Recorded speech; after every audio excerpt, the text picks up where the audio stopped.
Emily, nakatulog ka ba? Wala ngayon. Tayong dalawa na lang ang magkasama. Hindi ako sanay na ganito, pero kakayanin ko ito.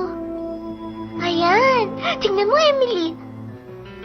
Ang ganda ng snow, hindi ba?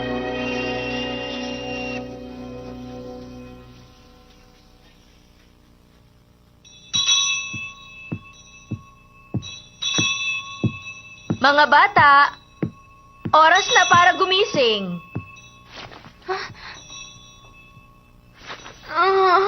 Inaantok pa ako. Ako rin. Inaantok pa kayo dahil napuyat kayo kagabi sa pagkukwentuhan tungkol dun sa bagong dating na estudyante? Oo nga. Pero alam mo, Oo na, medyo maganda nga yung bagong dating na estudyante at mayaman ng papa niya. Eh ano naman ngayon?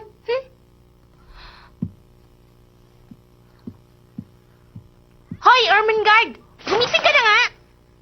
Kapag nahuli ka sa oras ng almusal, ako mapapagalitan ni Miss Minchin, kaya bumangon ka na nga dyan! Opo, Miss Minchin.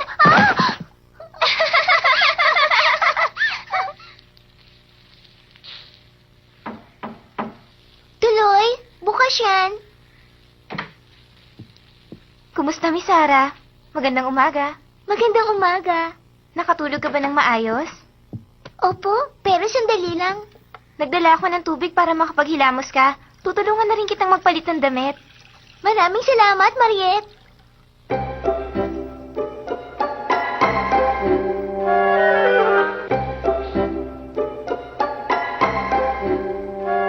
Wow, ang ganda ng kwarto niya. Ayan, mas lalo ka pang gumanda ngayon, Miss Sarah. Maraming salamat, Mariette. Ha? La la la la la la la la la la. Sarah! Magandang umaga, Bonaparte. Magandang umaga rin, sabi ni Emily. Miss Sarah, medyo magulo po ang buhok nyo. Susuklayan kita. Masyado yata tayong malikot. Ha? Dapat palagi tayo nakaayos, ha, Emily? Susuklayan na kita, Miss Sarah. Nahihirapan ka ba? Kulot kasi ang dulo ng buhok ko. Naku, hindi po, Miss Sarah. Ang ganda nga ng buhok mo eh, nakakainggit. At yung damit niya, mukha ring mamahalin. Meron siyang personal na katulong. At alam mo ba, binibihisan siya at inaayos na ng katulong na yun. Tama na nga! Ayoko nang makaninig pa ng tungkol sa kanya. Late ka na naman, Ermengarde. At ikaw rin, Lottie. Nagagalit ka na naman sa akin.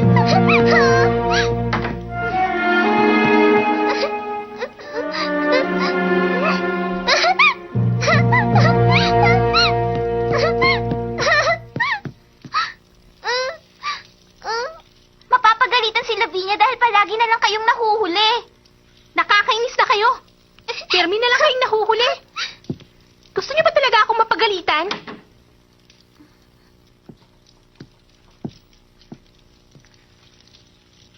Lavinia. Kompleto na ba kayo? Opo, Miss Minchin. Kung ganon, magdasal na tayo. Opo. Mahal naming Ama na nasa langit, maraming salamat po sa araw na ito at nagkasama-sama pa rin kami. Maraming salamat din po sa mga biyayang ipinagkaloob ninyo. Basbasan niyo po ang aming kakainin at bigyan niyo kami ng sapat na lakas para sa araw na ito. Amen. Amen.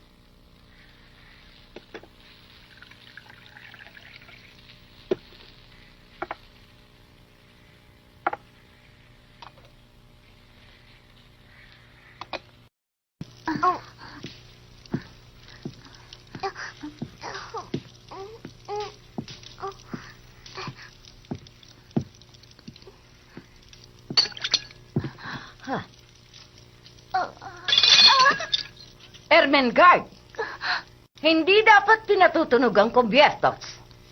Opo. Pasensya na, Miss Minchin.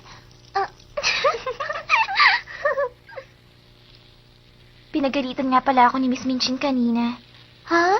Ang sabi niya sa akin, dapat daw sa susunod, doon ka na rin kakain sa dining room. Kasama ng ibang estudyante. Ha? Akala ko, kumakain din sa kani-kanilang silidang iba. Mhm. Nakiusap lang ako kanina kay Miss Minchin na kung pwede, dalhin ko na lang dito sa kwarto mo ang pagkain mo. Naisip ko kasi, bago ka lang sa dormitoryo, kaya baka mailang ka kung sasabay kang kumain sa mga hindi mo kilala. Mariette, maraming salamat sa pag-aalala mo. Pero ayos lang naman yun sa akin. Kung yun ang alituntunin dito, susundin ko yon. Natutuwa akong marinig yan mula sa'yo, Miss Sarah. Oo nga pala, ang sabi ni Miss Minchin, puntahan mo raw siya sa opisina niya. Sige, pupunta na ako.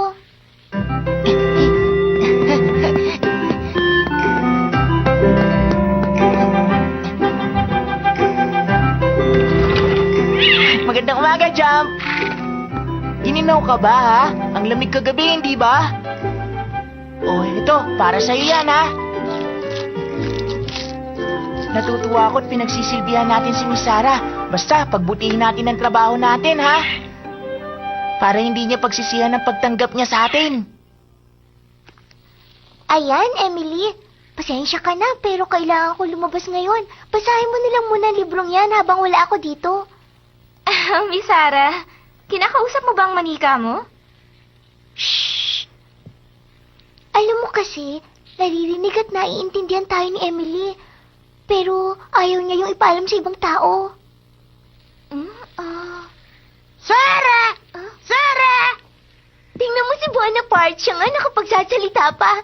Oo nga, ano. Tama ka, Miss Sarah. Bonaparte, iiwan ko muna kayo dito ni Emily, ha? O, paano, Mariette? Lalabas na ako. Oo, hinihintay ka na siguro ni Miss Minchin. Nakakaaliw rin palang kasama si Miss Sarah. Nakakatuwa kasi siyang mag-isip at magsalita.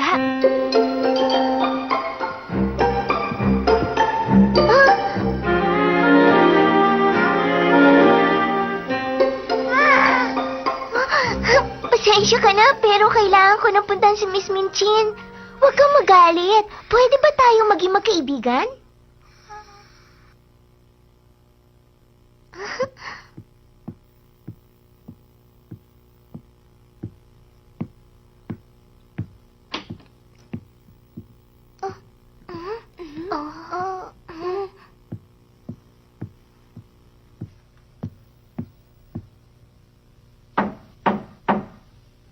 Bukas yan. Ano pang hinihintay mo dyan? Pumasok ka na dito. Opo. Magandang umaga po, Miss Minchin. Magandang umaga, Miss Crew. Maupo ka na muna sandali sa sofa. Opo.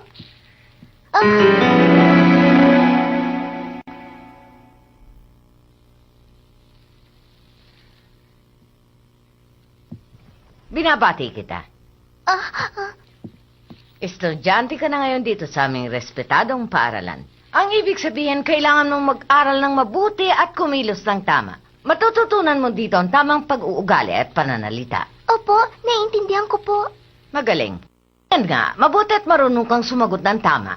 Opo, Miss Minchin.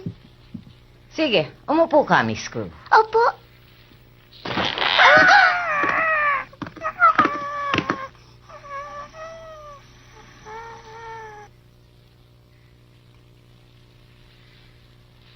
Miss Crew, umaasa ang ama mo na matututunan mo dito sa amin ang tamang pagkilos ng isang munting binibini bago ka bumalik sa India.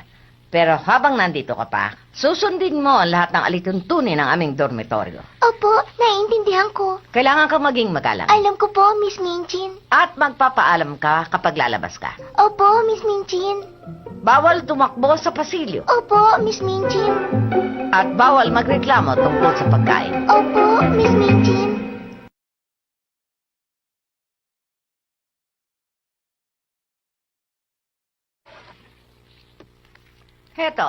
Heto ang librong Pranses na kailangan mong pag-aralan, Miss Crew.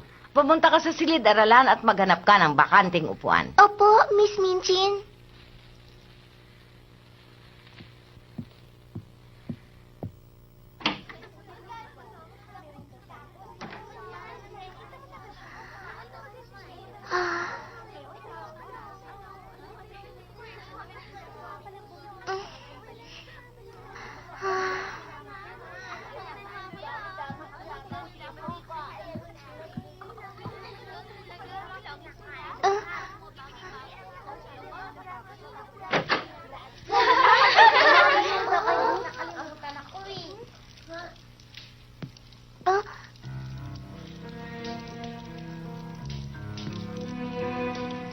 mukha kang estudyante. Oo nga.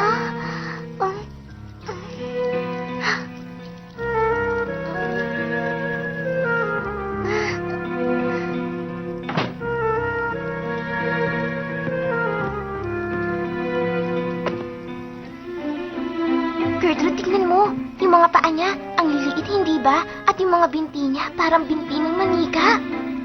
Ako, hindi ko gusto ang mga binti ko. Ang lalaki kasi. Dahil lang yan sa sapatos. Sabi ng mami ko, kahit malaki ang paa, pwede pa rin magmukhang maliit kung magaling ang tagagawa mo ng sapatos.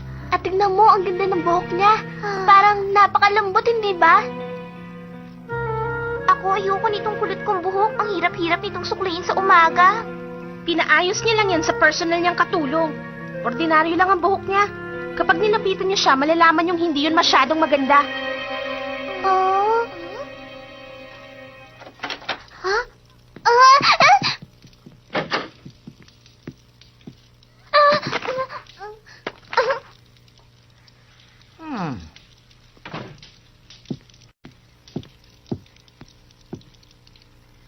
Sarah, halika. Opo. Mga bata, ipinakikilala ko sa inyo ang bago niyong kaklase. Siya si Sarah Crew. Kumusta? Ako si Sarah.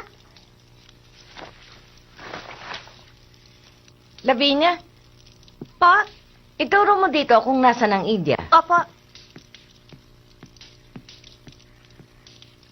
Salamat. Maupo ka na.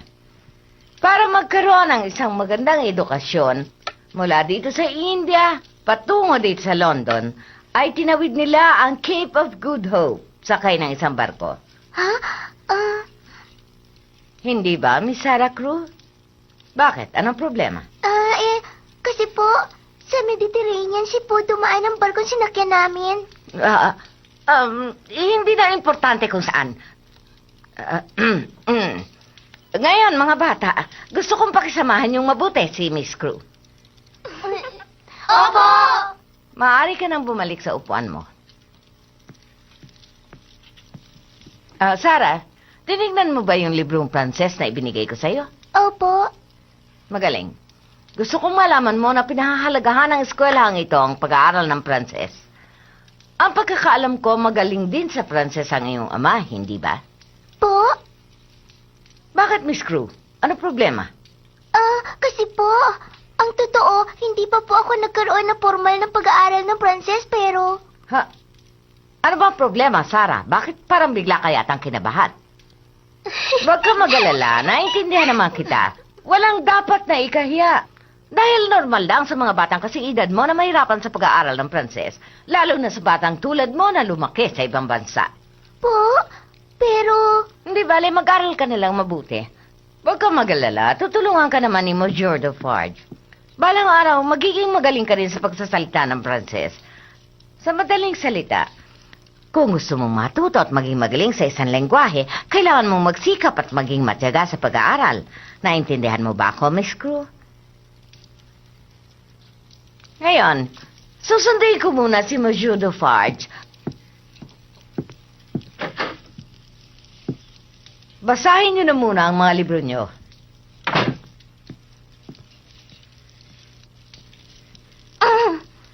Pero alam mo ba, merong isang estudyante dito na hindi talaga matutututo ng Pranses.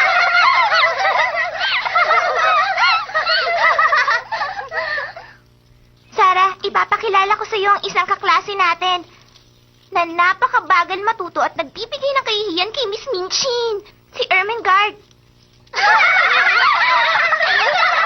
Natutuwa akong makilala ka. Ganon din ako. Ngayon, ipapakilala na kita sa lahat. Halika! Oo nga pala, ako si Jessie. Siguro 3 taon ang tanda ko sa'yo. Ako naman si Gertrude. Kasi edad ko si Jessie. Mas matanda rin ako sa'yo. Nice to meet you. Siya si Lavinia Herbert. Siya ang modelong estudyante dito.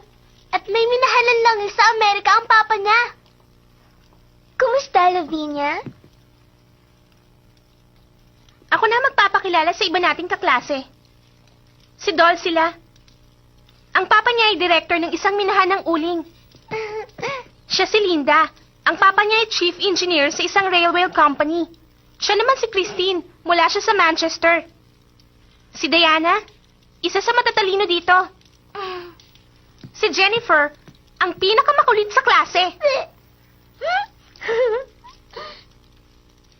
Ang maliliit na bata naman, si Penelope, ay isang anak ng doktor.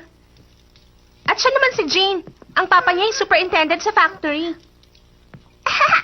Si Susan, anak siya ng isang sundalo. At syempre, ang pinakamaingay sa lahat, si Lottie. Ay, hindi naman na! Ilan taon ka na ba, Lottie? 4. Sarah, anong sinabi sa'yo ni Miss Minchin nung bagong dating ka? Nung kasama mo ang papa mo? Ha? Aba, napakaganda ng munting binibining ito. At sa tingin ko rin, isa rin siya matalinong bata. Ha? Ganon din ang sinabi niya sa akin noon. Oo nga, pinupuri niya ang mga bagong dating na estudyante sa harap ng magulang. Lalo na kapag nalaman niyang mayaman ang papa mo. Kaya wag mong isipin na maganda ka at matalino dahil lang sa sinabi sa iyo ni Miss Minchin. Sinabi rin niya yun sa lahat. Ha? Sige na, magsiupo na kayo. Oh, Bonjour, mademoiselle. bonjour. Nababagong estudyante. Siya ba yung batang sinasabi sa akin ni Miss Minchin? Oo, siya nga yan, Monsieur Dufarge. Alam niyo kasi, nanggaling pa kasi siya sa India. Nag-aalala nga ako dahil baka mahirapan siyang matuto ng Pranses. Ay, kinalulungkot ko yun, mademoiselle. Mali po kayo. Hindi naman po sa ayaw ko mag-aral ng Pranses. Anong ibig mong sabihin mali? Hindi ganyan ang tamang pakikipag-usap sa guro. Ay, nagalit Tumayo ako, ka Miss bago ka magsalita. Professor Dufarge, Oh, Mame es français, langue natale es le français. Mai compte de que célébrer est trop facile, mais je ne l'ai pas pu. oui, oui, mademoiselle. Narinig mo ba sinabi niya, Miss Minchin? Ang sabi nating bagong estudyante, isang Pranses ang kanyang ina, kaya nasanay siya magsalita ng Pranses. Hindi na niya kailangan ng librong ibinigay mo. Gusto raw niya yung sabihin sa iyo kanina, pero hindi na siya nakapagsalita dahil hindi raw niya alam kung paano yung ipaliliwanag sa inyo. Sa tingin ko nga, Miss Minchin, wala na akong maituturo pa sa munting binibini. Perpekto na at napakalinaw ng pagbigkas niya ng salitang Pranses. Bakit hindi mo sinabi sa akin niya kanina? Sinubukan ko nga eh. Kaya lang, hindi ko alam kung paano ipaliwanag ng mabuti. Tignan mo si Miss Minchin, Gertrude. Mukhang galit na siya kay Sarah. Tahimik! Tumahimik kayo!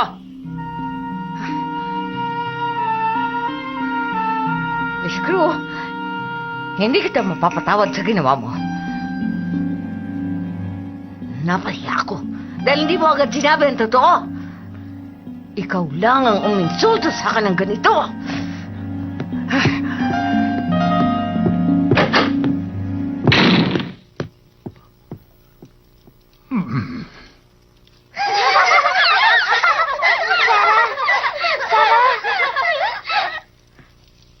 Ang galing ng ginawa mong yun. Ano? Ang totoo kasi, Sarah, hindi naman magaling si Miss Minchin sa Pranses. Sa palagay ko nga, hindi niya naintindihan yung sinabi mo kanina eh. Pero, wala naman talaga ako intensyon na insultuin si Miss Minchin. Pero nangyari na yon. Ha? Nakita mo naman siguro ang itsura ni Miss Minchin. Ginalit mo siya ng husto. Hindi niya makakalimutan ang ginawa mong yon.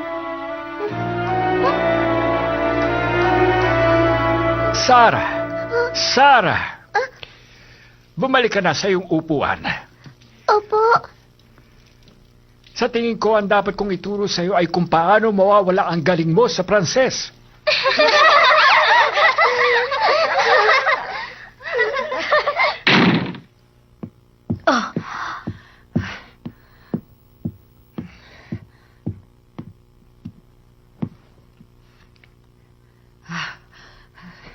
Ate, ano bang problema?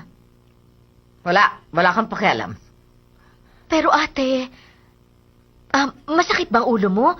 Ikukuha kita ng gamot. Hindi ko kailangan ng gamot.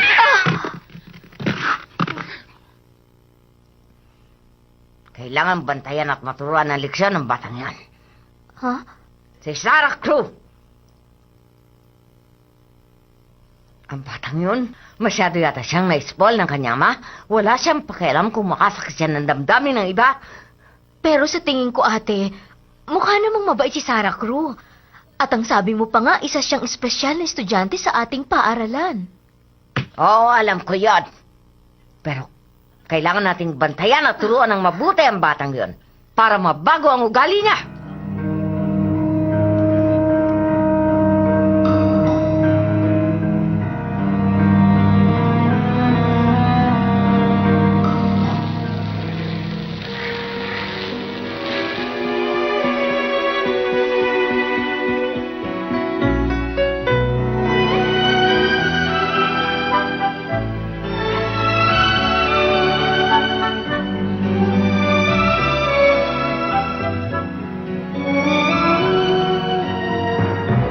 Papa, alam niyo po, nainsulto ko po kanina si Miss Minchin. Nagsalita ako ng Pranses dahil yun lang ang paraan para maipaliwanag ko yun ng mabuti sa